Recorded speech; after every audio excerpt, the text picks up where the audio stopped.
Bonjour à tous, bienvenue dans cette vidéo. Nous allons aujourd'hui voir les raisons qui font que l'Empire romain s'est brusquement chuté. Nous allons voir cette vidéo en 5 parties. Premièrement, nous allons voir les invasions barbares, puis nous verrons les difficultés économiques de l'Empire romain d'Occident. Nous verrons que la chute de Rome est due aussi à un mauvais climat. Nous verrons que la société romaine est commencé à pourrir de l'intérieur, puis nous verrons qu'il y a un certain mauvais climat politique.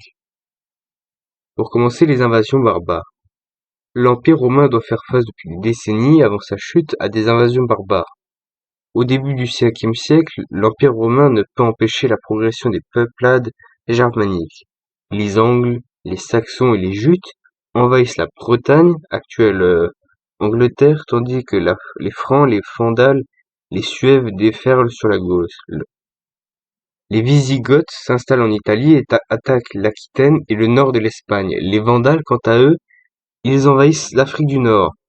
Dans une précédente vidéo, nous avons vu que l'armée romaine est trop petite pour défendre tout le territoire romain et que sa grande force repose sur sa capacité à intervenir partout rapidement grâce à un excellent réseau de routes.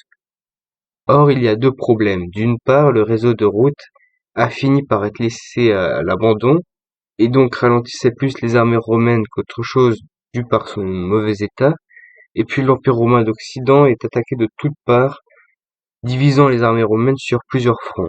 À force, ce qui devait arriver arriva, le barbare Odoacre défait Romulus Augustule, qui est le dernier empereur romain d'Occident. Son abdication marque l'effondrement de l'Empire romain d'Occident. Nous allons maintenant voir les difficultés économiques. Les invasions barbares mettent à mal l'économie romaine d'Occident. Il faut lever des impôts pour payer l'armée qui défend Rome. Or, lever des impôts aux quatre coins de l'Empire devient compliqué, voire impossible, dû pour plusieurs raisons. Donc payer les armées n'est plus aussi possible qu'avant, la pression fiscale augmente alors. En plus de ces deux précédentes raisons, le climat est aussi un facteur majeur dans la chute de Rome. D'une part, les récoltes sont très mauvaises en Égypte. Au IIIe siècle après Jésus-Christ, le gouvernement romain est tellement désespéré de trouver du grain qu'il achète à fort prix le blé égyptien. Avant 250 après Jésus-Christ, Rome faisait face à un bon climat, chaud, humide et surtout stable. Après 250, le climat se rafraîchit considérablement, diminuant ainsi les récoltes. De plus, une multitude d'épidémies, en plus de la famine, apparaît, menaçant encore plus la population romaine. De surcroît, la société romaine commençait à pourrir de l'intérieur. Certaines personnes pensent en effet que la chute de l'Empire romain d'Occident était due à une société qui commence à pourrir, à moisir, avec des inégalités sociales fortes, de moins en moins de personnes qui travaillent, et de moins en moins d'infrastructures entretenues et construites par un quelconque investisseur. De plus, il y a toujours de l'esclavage qui encourage à la paresse les plus riches. L'éducation n'était pas accessible à tous, bref, la société romaine vouait déjà depuis un certain temps l'Empire romain à disparaître. Et enfin, l'Empire romain faisait pas face à un mauvais climat politique. La corruption ronge en effet l'administration, l'instabilité politique n'arrange absolument rien, l'Empire ne cesse de changer de main entre héritier légitime, donc fils d'un précédent empereur ou usurpateur, c'est-à-dire quelqu'un qui a pris le pouvoir par la force.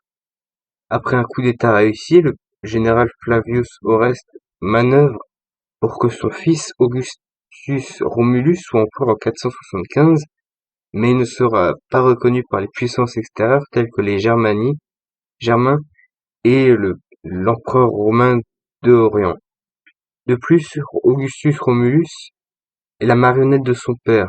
9 mois plus tard, après son accession au pouvoir et après sa défaite face à Odoacre en 476, il est contraint à l'exil.